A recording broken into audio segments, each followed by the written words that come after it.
Hello, welcome back to my YouTube channel. My name is Elizabeth and I live in the beautiful city of Regina in Saskatchewan province of Canada.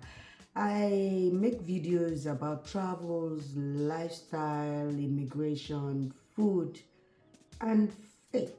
For those that are checking us for the first time, I do hope you stick around. Thank you so much for subscribing. In today's video, I want to share with you my migration story with the purpose that it will motivate someone today or inspire someone or answer some of the questions my subscribers have been asking. Questions like, I have applied for visitor visa and I was refused, or I've applied to come and school but my visa request was denied.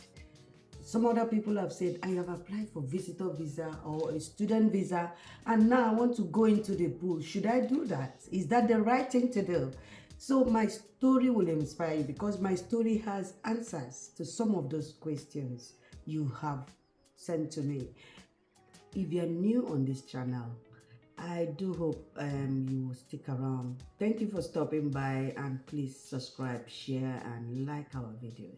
I will be sharing a story of our immigration journey, the challenges and the triumph of our immigration story as a family. This story I'm going to share will inspire you or motivate you to keep on pursuing your dreams. Be positive about it. Our immigration dream started in year 2017. And at that time, the plan for my family was for my husband to come to Canada as a student to study project management or other courses. So we had decided that he should be the first to go on a study visa. And then after he studied, we could join him as a family. So he applied to 3 schools in Ontario and got admissions for all 3 schools. It was at that point that we now applied for study visa for him. He went ahead to pay 30% of his tuition fees and then we used that as part of the supporting documents to apply for visa. But unfortunately, he was denied visa. And that was a major setback for us as a family. But it did not deter us from trying other ways to get to Canada. So once your visa is denied, it's either you write to the school and they refund your money or you keep trying. You try to check the reason why they denied you visa in the first place. Then you repackage your application, visa application, and try again if you want to go that route. Otherwise, you have to cancel and ask for a refund from that school if you have a plan B. So our plan B as a family was for me to try my own hands in using the student route initially. So I applied for a program and I got scholarship for that program in Nova Scotia. Then we went ahead with the scholarship and all that documentation to apply for study visa for myself. We made sure that we incorporated the lessons learned from my husband's rejection or visa denial. And we wrote a solid statement of purpose and packaged everything very, very well this time. Unfortunately, I was also denied study visa, despite the fact that I had a scholarship offered by that school. In those 2 applications, the recurrent denial factor was that we do not have sufficient home ties to our home, and we have not demonstrated sufficient reasons to convince them that after our study, we are going to go back home to our home country. It is very key to highlight the fact that I incorporated all those lessons learned from my husband's denial in mine, and I highlighted the fact that I have a good job in Nigeria, I'll be coming back, I have 5 children in Nigeria, I'll be coming back to them, and blah blah blah. I was still denied visa. So in my family, that is 2 denials within a space of 12 months. But that did not deter us. Anyway, it was at this point of 2 denials or visa denial that we decided to go into the express entry pool to apply for permanent resident visa for my family. So we went that route. Starting early 2018, we wrote the English. Now, before I proceed on this story, a lot of you have asked me that based on a recent video I did day before yesterday about Moose Jaw immigration Rural Northern Immigration Pilot Program. So many people have asked me, do I need English language? Do I need to evaluate my degree to apply to most jobs for this pilot program? This is what motivated me to do this video.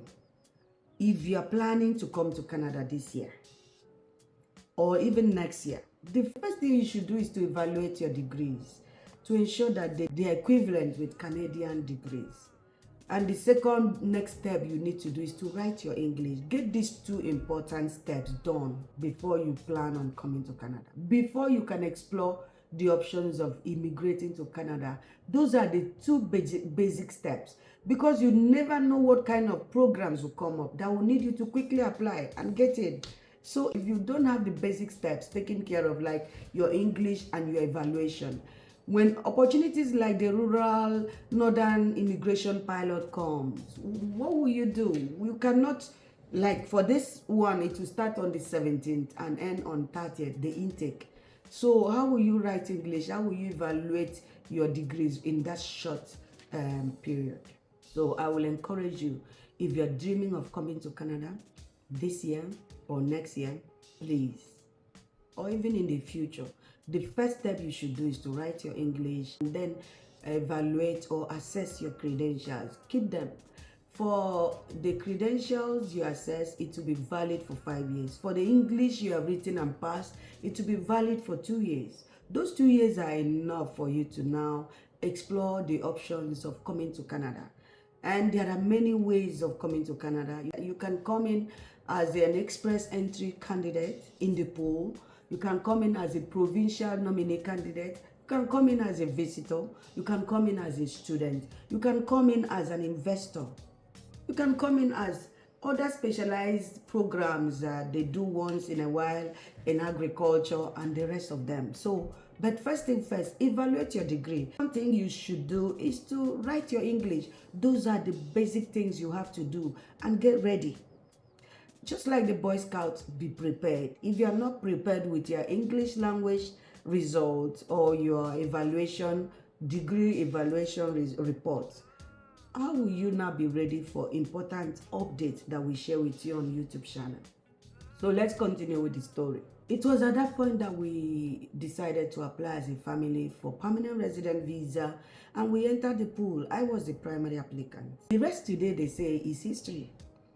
If you want to watch how we got our provincial nomination, there is a video I'm going to put in this link for you to watch. Now, some people have also asked me that I applied to go to school in Canada. Can I apply as a permanent resident? That is what is clearly called dual intent. Yes, the answer is yes. It can be explained away. In Canada, everything boils down to what you write, the statement of purpose. You can apply as a student and in the same time apply as a permanent resident and enter the pool. I have friends that have done that and they are here in Canada. Some of them, while the application for permanent resident was still being processed, they got admission and they got study visa and came first as a student. Then midway while studying in Canada, their permanent resident application came through and they switched and the school fees changed. Everything changed automatically. So you can see, it boils down to how you package yourself. What did you write in your statements of purpose? Especially when dual intents are involved here. What are you writing? You're already in the express entry pool. So what are you writing to justify the fact that you want to come quickly to start schooling, even while Canada is still processing your permanent resident visa application?